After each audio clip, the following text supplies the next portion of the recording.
Hola a todos. Como director del Centro del Instituto Cervantes de Fez, es una satisfacción para mí poder dar la bienvenida hoy aquí en nuestro centro a la profesora Lamia El Amrani, que ha venido expresamente desde México para hablarnos, para darnos una conferencia sobre la influencia árabe en México. Gracias a la Fundación Balearia ha sido posible traer a la profesora Lamia El Amrani, que ya hemos podido disfrutar también de su sabiduría y su erudición en Nador, y continuamos aquí en Fez con esta conferencia. Sin más preámbulos, le paso la palabra a la profesora Lamia El Amrani. Muchísimas gracias, Miguel Ángel, director del Instituto Cervantes de Fez, por la invitación y por hacer posible este encuentro aquí en Fez.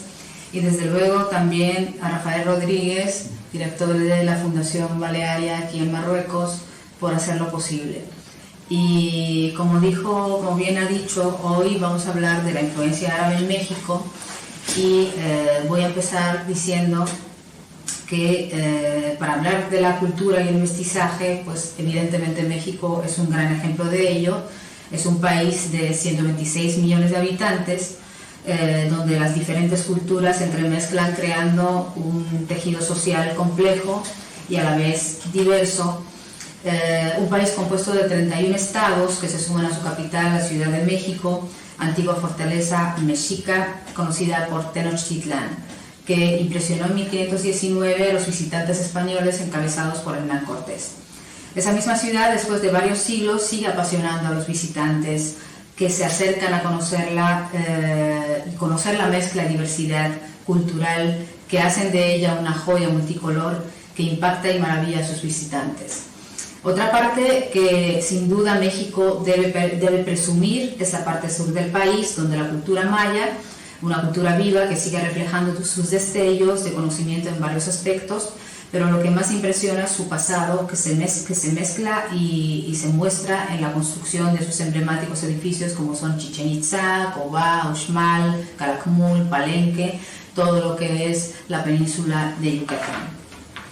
En este sentido, la cultura mexicana, la cual se basa en el mestizaje de lo indígena, evidentemente, y lo español, debemos decir que también se ha fusionado con otras culturas como son la coreana, la judía, la china, asiática, incluso la africana, y sin duda también con la cultura árabe. En lo que se refiere a la cultura árabe, su llegada al Nuevo Mundo fue frenada desde 1492, mismo año en el que se derrumba su apogeo en Al-Ándalus, y con él casi todo el esplendor que la caracterizó durante casi 800 años. Decimos que fue frenada su llegada al Nuevo Mundo porque se le prohibió a los árabes expresamente el cruce del Atlántico y el establecimiento en las nuevas tierras, ya que los reyes españoles de la época, Isabel y Fernando, consideraban que su ideología y su linaje impuro constituirían una contaminación indeseable.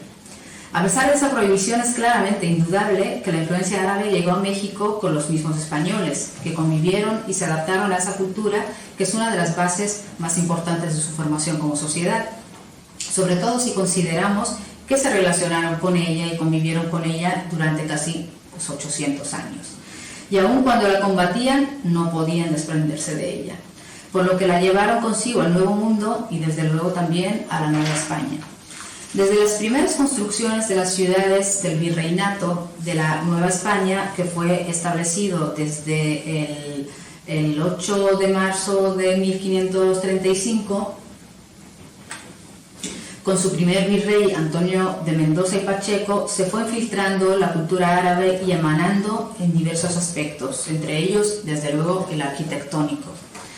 La edificación de las ciudades se empezó a reestructurar siguiendo las formas de las ciudades existentes, aunque, como nos afirma el investigador historiador Félix Hens, el conjunto urbanístico de los antiguos mexicanos se adaptaba de manera admirable a las ideas de los españoles, y esas ideas de los españoles se basaban en que se conformaba la ciudad de una plaza mayor que estaba al centro, rodeada por las iglesias, los palacios de gobierno y las casas nobles. Eso se debe a que los españoles de la época todavía tenían esa cosmovisión heredada de las ciudades árabes en las que convivieron, tal y como nos afirma Morales Padrón, cuando nos dice que entre la Sevilla islámica y la cristiana mediaban varios siglos, pero las semejanzas aún eran manifiestas en el siglo XVI, no solo porque una era continuación de la otra, sino también por el tono de vida. Por todo ello, las nuevas casas de los colonizadores en la Nueva España empezaron a adquirir un aspecto de las antiguas casas de los nobles andaluces. Y sabemos que Colón pues, salió precisamente de Huelva, que se componían de salas, cuadras, cámaras y recámaras, portales, patios, estos patios contenían fuentes en el medio, donde emanaba el agua, inspirados en la concepción musulmana del paraíso. Por eso todos los patios andaluces tienen una fuente en el medio. Este estilo arquitectónico no solo se usaba en las casas, sino también en los edificios religiosos, básicamente los franciscanos, donde se observan algunos de estos elementos que nos recuerdan a los patios de Córdoba, evidentemente los patios de Granada y Sevilla. Ejemplo de ello lo podemos encontrar en la ciudad del centro de México, conocida por el nombre de Atlixco, estado de Puebla, y también en el Mesón del Marqués en Valladolid, que vamos a ver a continuación. Aquí podemos ver Atlixco, convento de San Francisco, y esto no podemos, si lo vemos así de simple vista, no podemos creer que esté en México, ¿no? Porque parece un patio andaluz que conocemos desde hace, bueno, lo conocemos también en el norte de Marruecos y en el sur de España, y que como choca un poco verlo fuera de estos dos continentes, ¿no? El norte de África y el sur de Europa. Atlixco es una población que se encuentra al pie de la ladera sureste del volcán Popocatépetl, o sea que se encuentra en el centro de México, muy cerca de la Ciudad de México, y se fundó en el siglo XVI con el fin de concentrar a los grupos de españoles que vivían dispersos en el valle de Atlixco. En 1574 se solicitó para la población el título de villa, que se le otorgó el 29 de septiembre de 1579, dotándole además de un escudo, y así se empezó a conocer por el nombre de Villa de Carrión, digamos que en honor a su fundador, que es Alonso Díaz de Carrión. También lo podemos ver aquí en el Mesón del Marqués, si escogéis esta foto, que no se ve muy bien, pero lo que es interesante, lo que quiero demostrar aquí, es que, como vimos, Atlixco es del siglo XVI, sin embargo, 3 siglos después todavía se conservaba el estilo andalusí en la construcción de las casas, y sobre todo el nombre también es muy interesante de este lugar, que se llama el Mesón del Marqués, ¿no? Este edificio, precisamente, que hoy en día es un hotel boutique y es un restaurante muy reconocido en la ciudad de Valladolid, de nombre árabe también, se empezó a edificar, o se edificó igual que muchas mansiones o casas de la época, precisamente en la época del florecimiento de la industria enequenera, que fue en el siglo XIX. Aquí vemos, como dije, es un patio con una fuente. Vemos los arcos, que en realidad no están tapados por los toldos, pero ahí hay un patio también con arcos continuamente que se van entrelazando los unos con los otros, ¿no? Otras características del estilo árabe andalusí que se manifiestan en las edificaciones creadas por los mismos españoles del siglo XV y principios del siglo XVI son los arcos que nos recuerdan a los famosos del Masjid Akbar de Córdoba, la gran mezquita de Córdoba, donde los arcos ultra semicirculares o de herradura se van entrelazándose unos con otros de manera infinita, simbolizando el poder, como si fueran los 90 nombres de Alá o Asma al-Husna, que unen a los musulmanes de todas las sociedades y culturas del mundo. Esa construcción, llamada mudéjar, se fue evidenciando en las paredes de las nuevas edificaciones españolas que se continuaban o que se construían a lo largo de todo el territorio mexicano. Prueba de ello son estos lugares que presentamos. Aquí vemos otro lugar que también por el estado de Puebla es un estado muy grande y según he estado investigando en este tema me he dado cuenta que es un estado que tiene mucha influencia mudéjar, e incluso hay una ruta mudéjar en México que pasa por Veracruz, por Puebla y llega hasta Oaxaca.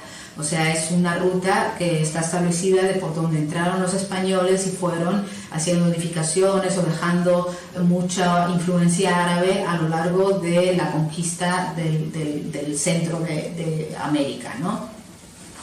Este es uno que es prueba muy evidente de la influencia mudéjar.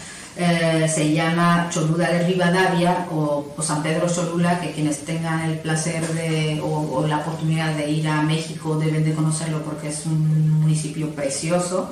Es una localidad que se sitúa entre México y entre la Ciudad de México y Puebla, y que esconde una inmensa riqueza arquitectónica en la que se manifiesta la huella de varias culturas prehispánicas, puesto que fue habitada en el periodo preclásico medio por los olmecas, por los toltecas, mexicas, hasta la llegada de Hernán Cortés en 1519. O también podemos ver en otro ejemplo, aquí en el ex convento de Zacatlán de las Manzanas, Puebla, donde vemos que es un templo también más antiguo que la Catedral de México y la Catedral de Puebla. Vemos que la evangelización empezó desde la llegada de los españoles, y donde se iban asentando, pues se iban construyendo edificios siempre con los arcos en el medio, para ir, digamos, recreando lo que ellos sabían, ¿no? La influencia que ellos tenían, que era la influencia mudéjar, ¿no? Esto lo vemos en la catedral en el exconvento de Zacatlán, y es uno de los primeros templos construidos en el continente americano, edificado entre los años 1524 y 1539 por orden de Hernán Cortés. Aquí vemos el origen de estos arcos en medio de un espacio que es religioso, y el gran ejemplo de ello es la Catedral de Córdoba, la Mezquita de Córdoba, ¿no? Que donde vemos continuamente los arcos construidos de una manera casi obsesiva, ¿no? Entonces, como hemos mencionado anteriormente, los arcos andalusíes, que se manifiestan en múltiples edificaciones de la geografía mexicana, se observa que tienen una gran semejanza con los que se encuentran en la Mezquita de Córdoba, en la Alhambra de Granada y Medina Sahara, lo que nos manifiesta que la conexión de la Nueva España a través de uno de sus puertos más importantes, Veracruz, que conectaba directamente con Sevilla a través del Guadalquivir, mantuvo la influencia árabe y musulmana viva durante mucho tiempo, y así siguió trasladándose continuamente al Nuevo Mundo para mantener su huella árabe, o la huella árabe latente, ¿no? Otros de los rasgos arquitectónicos que podemos contemplar en edificios de varias ciudades de la República son las torres y los alminares, construidos al estilo andalusí de forma cuadrada o rectangular, siguiendo el estilo de las torres de las mezquitas omeyas o almorávides y almohades, como la Giralda de Sevilla o la Kutubía de Marrakech. Insisto en que la forma cuadrada, porque como sabemos, las edificaciones de los alminares en Oriente Medio son redondas, no son cuadradas. Por lo tanto, el que se haya trasladado la forma cuadrada une mucho la parte del norte de África, y sobre todo la relación entre Marruecos y la cultura andalusí, y que se haya llegado esa forma hasta América, digamos que la influencia permaneció muy fuerte en el imaginario de los arquitectos de la época. El alminar es una de las partes imprescindibles de las mezquitas, y además en la tradición estilística arábiga eran el único elemento que destacaba en altura y por donde se hacía y se hace la llamada rezo. Por ello se convirtieron en un punto de referencia simbólico de las ciudades musulmanas. Era lo que más se veía, era lo que más se destacaba. Sin embargo, con la reconquista de los cristianos a las ciudades musulmanas, estas edificaciones fueron adquiriendo cambios importantes, como la introducción de un remate de campanas que mantuvieron la misma función del llamado a rezo, y así se puso en marcha una dinámica de consagración de los templos musulmanes a iglesias coronadas por sus campanarios. Esto finalmente se trasladó al nuevo continente y se empezó a replicarse en distintos edificios religiosos. Entre ellos encontramos la Catedral de San Ildefonso de la ciudad de Mérida, conocida en la ciudad de Mérida, que se conoce curiosamente por la Ciudad Blanca, y Tetuán, pues como sabemos, es la Paloma Blanca.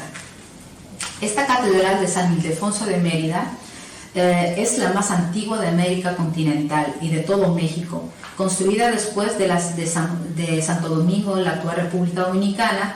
Su edificación se realizó en el año 1561 y concluyó en 1593, exactamente 19 años después de la fundación de la ciudad, que fue fundada por Francisco de Montejo, que la gran avenida de Mérida hoy en día se conoce por Francisco de Montejo y crea mucha polémica por el tema, conocido también por el sobrenombre del Mozo, ¿no? Fue mandada a construir por petición del rey Fernando II de España y tiene 2 torres en su lateral, en lo que se refleja la influencia morisca y andalusí, sobre todo la estructura de sus miradores y alminares cuadrados, ¿no? Ahí vemos que esto le quitas le quitas el resto, pones el alminar y eso se ve como si fuera una mezquita de aquí de Fez, ¿no? Otros elementos de la arquitectura mozárabe que nos sorprende ver en México y sin duda nos trasladan a la época andalusí y nos hacen recordar que la belleza artística de los 800 años de la influencia musulmana en la península se mantuvo vigente en la época novohispana y se utilizaba para embellecer las poblaciones donde se concentraba el dominio español. Las réplicas de algunos edificios nos aclaran la unión que aún se sentía con el viejo continente y con esta cultura. Como hemos dicho anteriormente, la conexión entre la Nueva España y Sevilla era continua, lo que transformó esta última en una de las ciudades más resplandecientes e importantes. Debido a la frecuente llegada de los barcos repletos de plata y riqueza, como sabemos, desde el Nuevo Mundo, por eso la Torre del Oro se llama la Torre del Oro, y hay poca gente que conoce la Torre de Plata, que también está ahí, porque ahí se descargaba la plata y la Torre del Oro se descargaba el oro, aparte de ser dorada y todo eso, pero tenía una función de cuando llegaban los barcos, sabían en qué parte del puerto tenían que descargar las riquezas que llegaban de América. Por ello no nos sorprende ver en el centro de México una réplica de la Torre del Oro, llamada El Rollo de Tepeaca, que se ubica también en el estado de Puebla, lo que nos manifiesta el anhelo y el intento de unir los dos continentes, como se hizo en su momento con la época almohade, cuando se construyó la réplica de la Cutubía de Marrakech en la ciudad de Sevilla, cambiando su capital de Córdoba a Sevilla, y se construyó la gran mezquita, que era la gran mezquita de todos los países musulmanes, ¿no? Y de la cual ahora solo se conserva, digamos, el alminar, que es la Giralda, ¿no?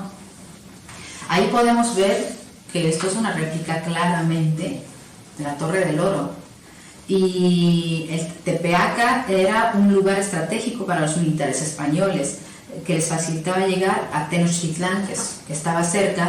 Esta fue una de las razones por la que el conquistador Hernán Cortés se instaló en este pueblo. De hecho, junto a la Plaza Mayor aún se encuentra la casa donde se hospedó hasta hoy en día. El Rollo de Tepeaca fue parte de un proyecto que tenía como fin levantar una villa capaz de albergar las aspiraciones de la corona española, y fue construido en el año 1559 por el entonces alcalde de Tepeaca, Francisco Mayor. Esta torre servía para anunciar los decretos y los edictos reales, y también tuvo una función de reloj público, que por cierto es el primero que se instaló en Latinoamérica, es el que está coronando la torre, que ahí lo vemos arriba.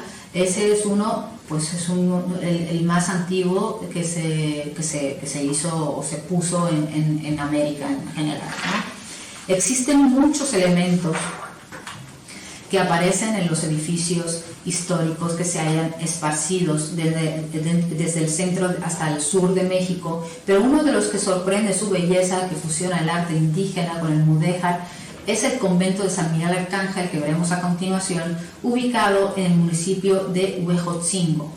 Su fachada es un reflejo del mestizaje cultural en el que se unieron varias manos para crear un monumento de esta riqueza cultural.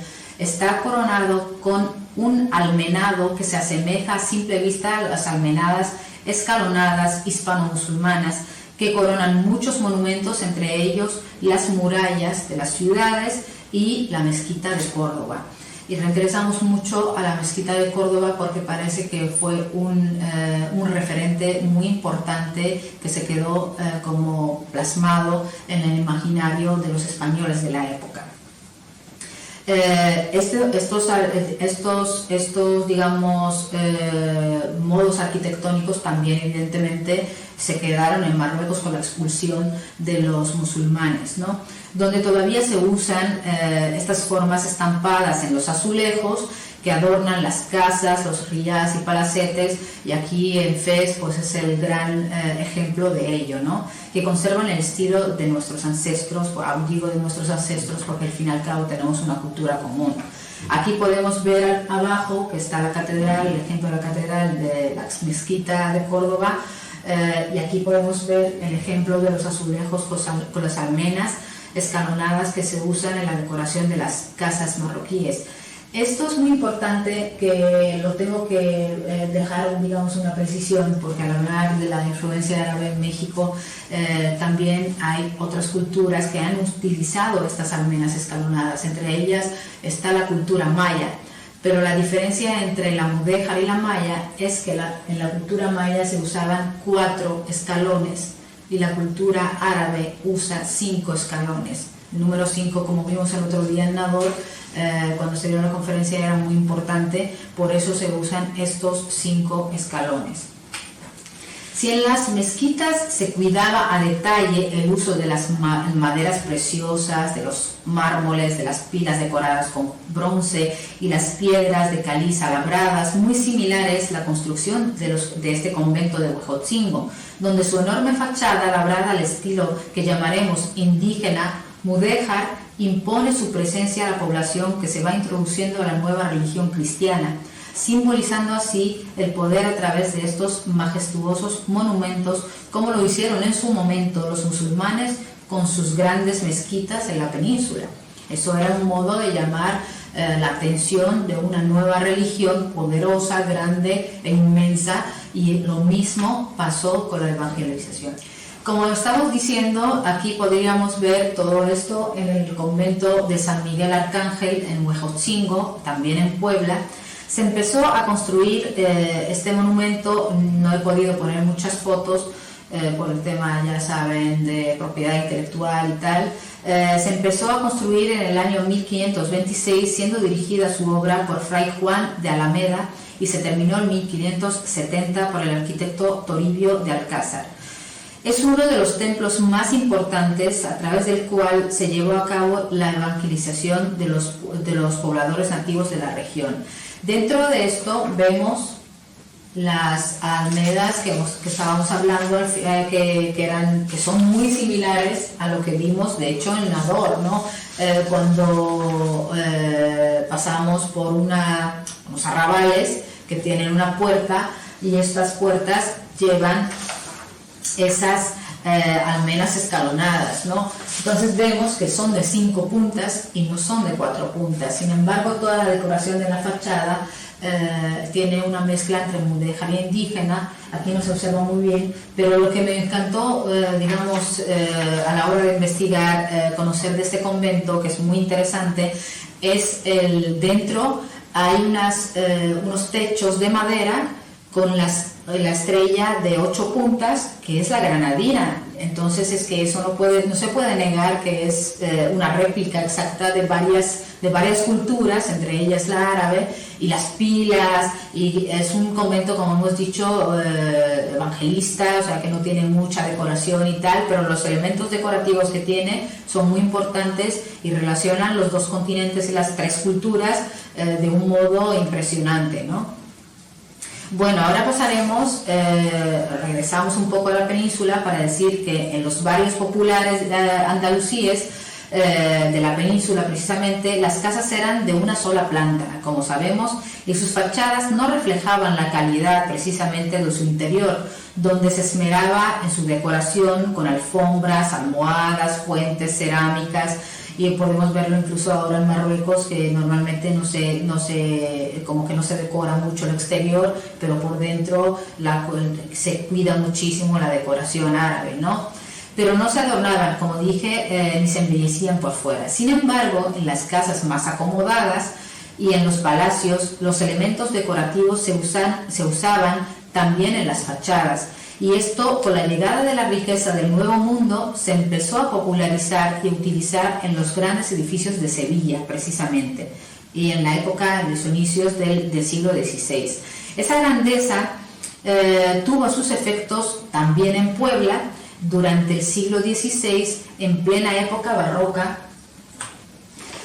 cuando se expandieron los hornos y fábricas de Talavera de la Reina. Yo la Talavera de la Reina pensaba que era poblana, hasta que en la investigación me di cuenta que no, que es española y además se llama Talavera de la Reina.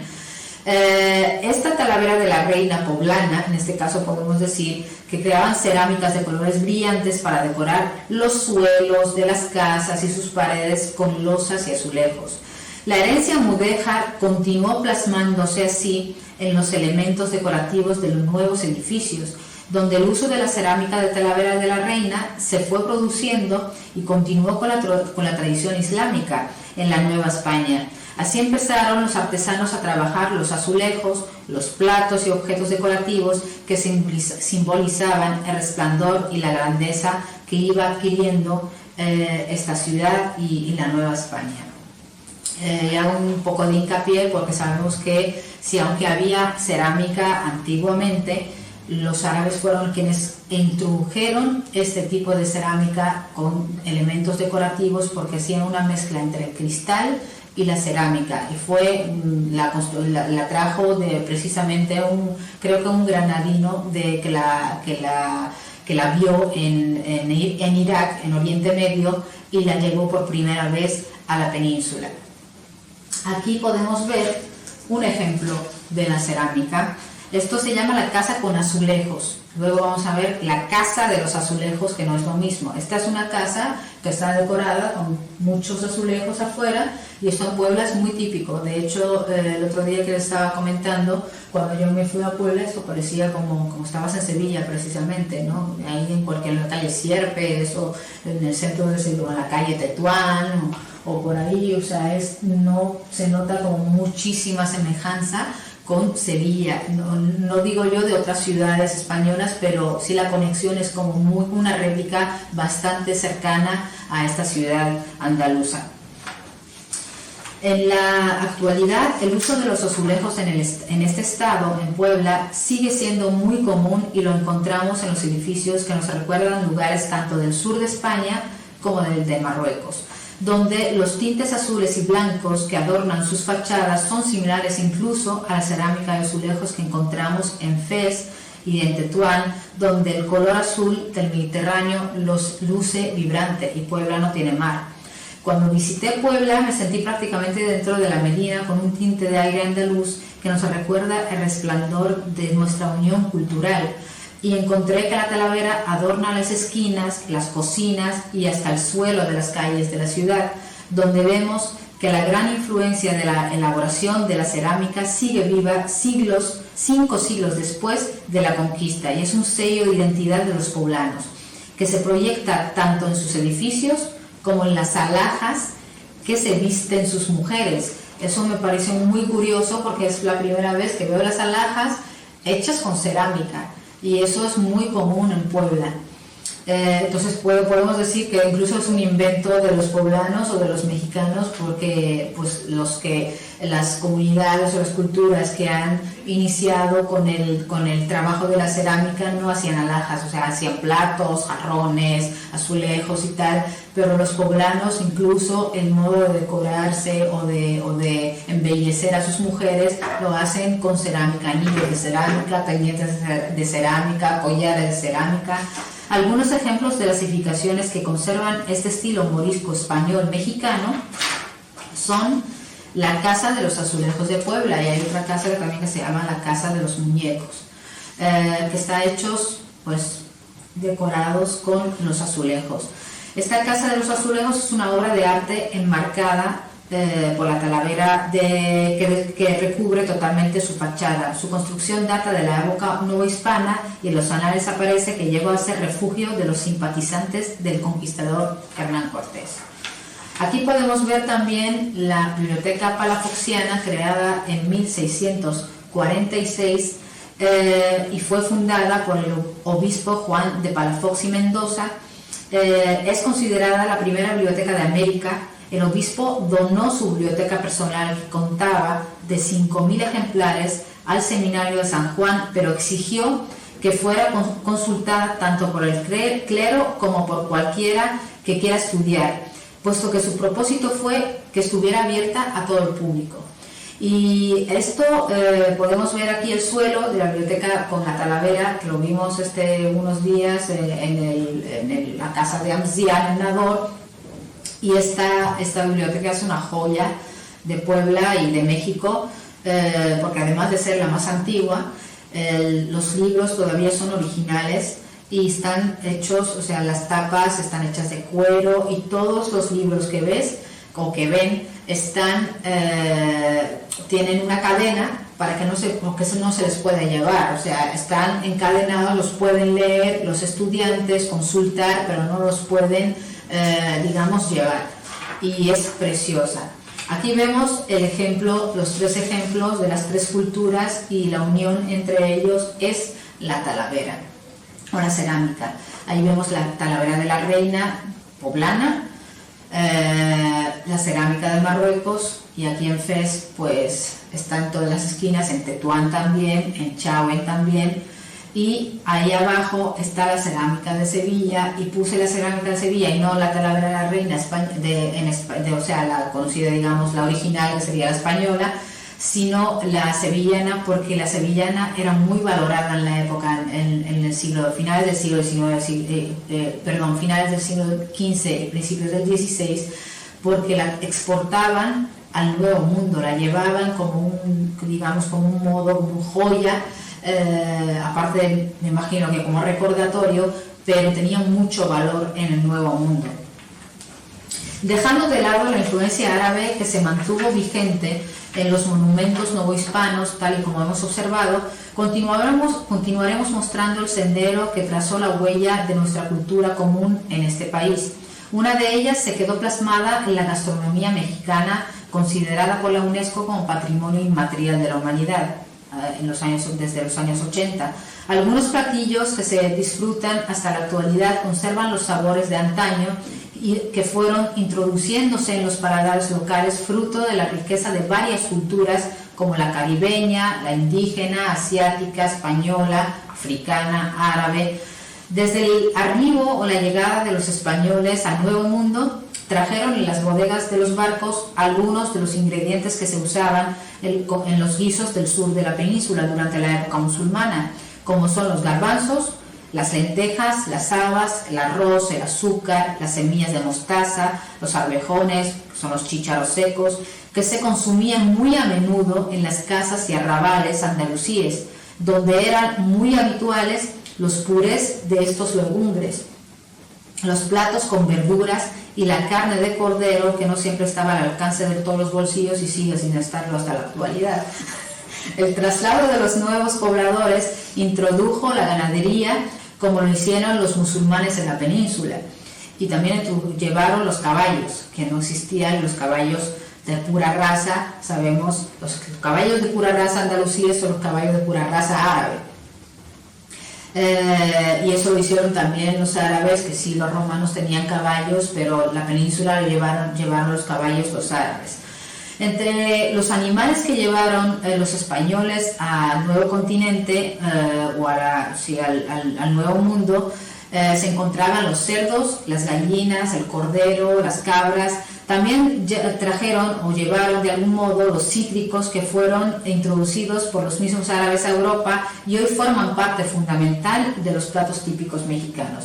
Y digo los cítricos porque en México no se puede comer sin limón y sin chile, como sabemos. El limón es súper importante y el limón lo introdujeron a Europa. Los árabes, pues haciendo la ruta de la seda, lo conocieron en China y de ahí lo fueron llevando por diferentes culturas hasta llevarlo a la península, ¿no?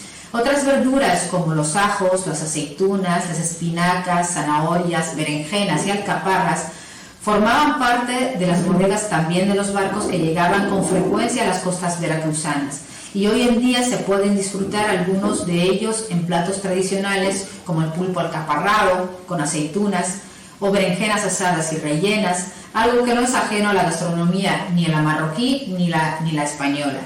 Como sabemos, el uso de las especias como el azafrán, el jengibre, pimienta, canela o el cilantro fueron muy utilizados como condimentos de todas las clases sociales de las ciudades musulmanas de la península y el mundo árabe, y lograron traspasar el Atlántico para llegar a darle sabor a los platos españoles en América.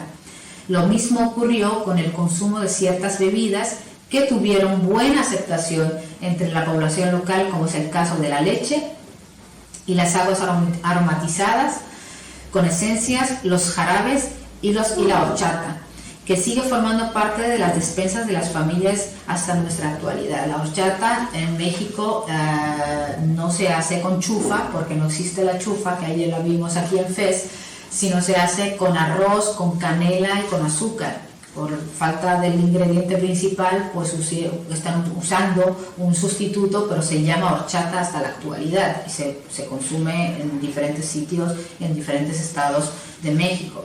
La incorporación de los nuevos ingredientes al territorio permitió continuar con la elaboración de algunos platos que se hacían en el viejo continente. Uno de los más conocidos es el escabeche, que usaban los árabes de Oriente como modo de conservación de los alimentos, puesto que se guisa con una base de vinagre que sirve como conservante natural. Los árabes, al estar pasando mucho tiempo en el desierto, evidentemente hay mucho calor y por lo tanto la carne se podría de un modo muy rápido, ¿no? Entonces el conservante natural que usaban ellos era vinagre, guisaban con vinagre para que se pudiera conservar más tiempo los guisos que hacían. El escabeche aún se disfruta como plato típico de algunas regiones, como en el estado de Yucatán. Es un plato típico yucateco y se llama casualmente escabeche oriental. O sea, sigue conservando incluso el nombre. Y aquí podemos ver, se hace con pavo, no con cerdo, se hace con cebolla morada curtida en naranja agria. Y eso, lo que vemos ahí, el pimiento, se llama chile xcatip, que es un chile que es de la región de Yucatán. Otro plato típico o típicamente mexicano son los chiles en nogada, típicos también poblanos. Es un plato creado por las monjas agustinas del convento de Santa Mónica en Puebla, con la finalidad de celebrar la independencia de México en 1810. Por eso tiene los 3 colores de la bandera de México, el verde, el blanco y el rojo. A pesar de que la receta se confeccionó en las cocinas del convento después de 3 siglos de conquista, no sería la misma sin la incorporación de algunos ingredientes como la nuez, el perejil y la granada, que hacen de este plato uno de los mejores embajadores de la fusión cultural que han logrado las 3 culturas, española, árabe y mexicana. En el siglo XIX se afianzó aún más la cultura árabe en México. Esta vez la influencia procedía directamente de Oriente Medio con la llegada de los turcos, que en realidad eran libaneses, sirios y palestinos que ingresaron durante la época del Porfiriato a partir del año 1878, a través de puertos como el de Veracruz y el de Tampico, donde llegaron con pasaporte turco escapando de las guerras civiles que azotaban el Imperio Otomano. Su venida o su llegada a México influyó, entre otras cosas, en la gastronomía yucateca, puesto que la gran mayoría de estos decidieron trasladarse al sur para poder establecerse en las ciudades del interior. Y hablamos de esta época, precisamente es la época del Porfiriato, en 1878, porque fue la primera vez que se abrieron las fronteras a otras culturas y entraron muchos árabes de Oriente con pasaporte turco que hoy en día pues despectivamente les llaman turcos, pero no son turcos, son árabes de Siria, como dije, de Líbano, y muchos mexicanos de origen libanés, no solamente en el sur, sino en todo México, e incluso en Venezuela y también Brasil. Sirios y libaneses, que al fin y al cabo ese país era uno y luego se dividió después del protectorado, ¿no? Debido a la falta de los ingredientes para la elaboración de algunos de sus guisos típicos, los libaneses buscaron sustituirlos por ingredientes locales, lo que permitió la fusión de las dos gastronomías, la yucateca y la libanesa. Por ello, hoy en día los kibis yucatecos, que en realidad son kibeh libaneses, que se comen crudos, fritos o horneados, se elaboran con carne molida de res, cebolla, trigo y hierbabuena. Ya forman parte de la gastronomía local yucateca. Otro plato es el tabule o tabulé, que es ensalada de tomate, cebolla, hierbabuena, perejil, y al burgul, que se parece muchísimo al cuscús marroquí, que en realidad es de origen andalusí. El taco al pastor, que se hace de forma de un trompo en el que se ponen láminas de carne unos encima de otros para luego girar al lado del fuego, similar a los shawarmas turcas o los tacos árabes. Existen los tacos árabes en México y se llaman precisamente así por el tipo de tortilla que se usa, porque es similar al pan pita o al pan árabe, que no tiene miga. Pero es más grande que la tortilla, que el pan, digamos, mexicano, la tortilla mexicana. Y además es de trigo. Esto aquí podemos ver, el kibi es que es como una forma de croqueta, que se hace con carne, como dije, con hierbabuena, con especias y trigo molido o machacado. Eso lo que vemos rojo son cebolla morada, que siempre se curte o se deja macerar en naranja agria, que aquí no la usamos, pero allá forma parte de la gastronomía, sobre todo del sur, muchísimo, y el chile habanero, que es el chile más picante de México, y creo que de todo el mundo. Ahí vemos el trompo al pastor, que esto es una shawarma, que cuando yo llegué digo, esto es árabe, bueno, ni siquiera es árabe porque es turco. Esto es turco, es shawarma, que no, que esto es tapa al pastor, es de acá. Pues tiene origen turco. Ahí vemos el tabulé, que es toda una ensalada de cuscús. O sea, el burgul es cuscús. Y ahí vemos otra cosa de la cual no hablé, pero es muy importante, es el labne. Es el ben en árabe o el marroquí, que nosotros lo tomamos, pero los libaneses lo hacen como crema, le añaden aceite de oliva, le añaden aceitunas y lo comen como si fuera un queso fresco o una crema con pan árabe. En los postres que se degustaban tanto en Andalucía musulmana y que continuaron disfrutando los novohispanos son las frutas como el higo, melón y dátiles, además de otros dulces elaborados con almendras y miel, como es el caso de los alfajores, baklava, alfeñique, que es un caramelo que se consume en el Día de los Muertos. Es el que vemos ahí con cara de calavera. Cuyo origen es la palabra alfenit, que en la Granada nazarí se usaba para mejorar los síntomas de la tos, por ello se elaboraba con miel, agua y aceite de almendras dulces.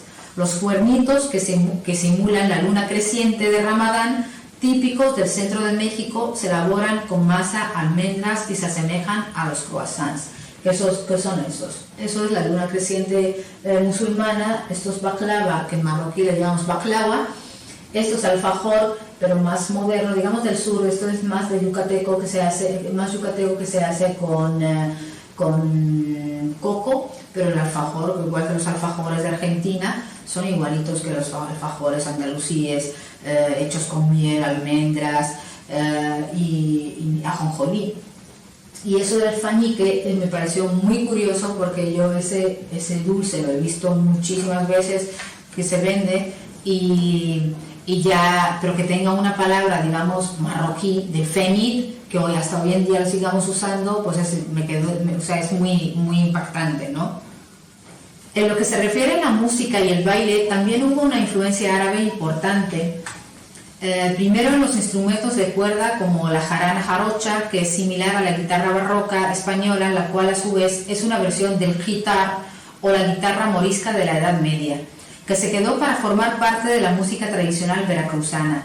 La palabra jarabe, que proviene del árabe asharab, que significa mezcla de hierbas, en México pasó a formar parte de un baile llamado jarabe tapatío, que se originó durante la Revolución de 1910 como símbolo de unidad nacional, puesto que mezcla los estilos dancísticos típicos de diferentes regiones y es el baile que representa hoy en día Guadalajara, Jalisco. O sea, vemos que la palabra de jarabe, que mezclaba varias hierbas, ahora resulta que mezcla muchos modos de dancísticos o formas dancísticas. Mantiene el mismo concepto, digamos, el mismo significado, solo es aplicable a otra cosa, ¿no?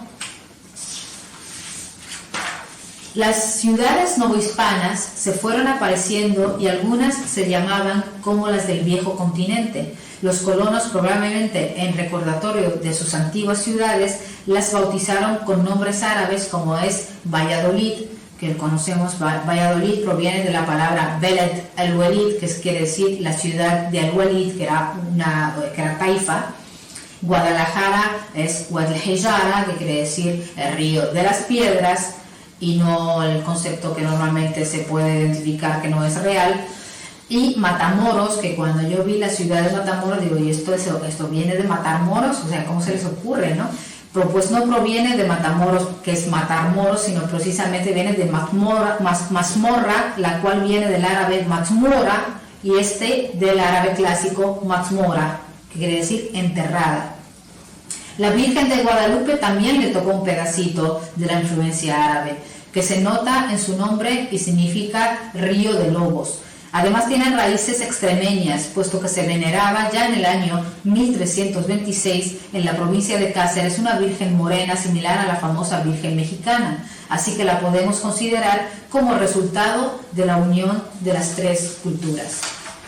Para terminar, podemos decir que la cultura árabe pudo resistir la expulsión de la península viajando no solo al norte de África, sino infiltrándose al nuevo continente americano y a la Nueva España, en distintas formas que permanecieron vivas tras el paso de varios siglos y que aún se palpan en los sabores, en la arquitectura, en la música e incluso me atrevo a decir que también en el uso de los colores vivos y los bordados que se hacen de punto de cruz en Yucatán y de la técnica de bordado conocida con el nombre de randa, que es una palabra árabe porque significa una flor y que hoy en día es el símbolo o el sello de Tlacolula, que es una región de Oaxaca, para adornar la vestimenta de las mujeres mexicanas, que también las usan las marroquíes y los españoles o las españolas. Eso nos indica que las culturas no se pueden combatir o eliminar, sino solo se pueden fusionar para hacerse más fuertes y enriquecerse mutuamente. Pues muchísimas gracias a todos por esta oportunidad de compartir con ustedes este pedacito de la influencia árabe en México. Pues muchísimas gracias, Lamia, por esta brillante e ilustrativa exposición, que de verdad es un lujo y que además ha quedado registrada para que llegue al mayor número de gente posible.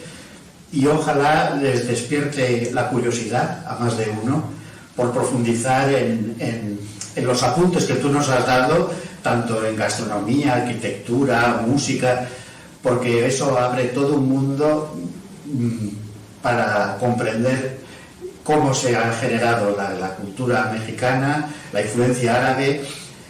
Y bueno, es un campo de investigación que es desconocido, pero muy, muy interesante. De verdad, muchísimas gracias, por tu aportación. Muchísimas gracias a ti, Miguel Ángel, director del Instituto Cervantes de Fez, por hacer posible este encuentro aquí en la ciudad, en nuestra querida ciudad imperial de Fez, que además es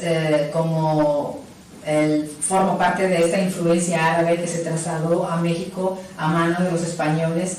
Y la verdad pues ha sido muy curioso también para mí esta propuesta por parte de ustedes y me ha llevado a investigar este tema que me parece que, como bien has dicho, hay que investigarlo más para hacer relucir no todo, o sea, todo lo bueno que se ha quedado y la fusión cultural que ha creado una cultura muy importante hoy en día en Latinoamérica como es la cultura mexicana.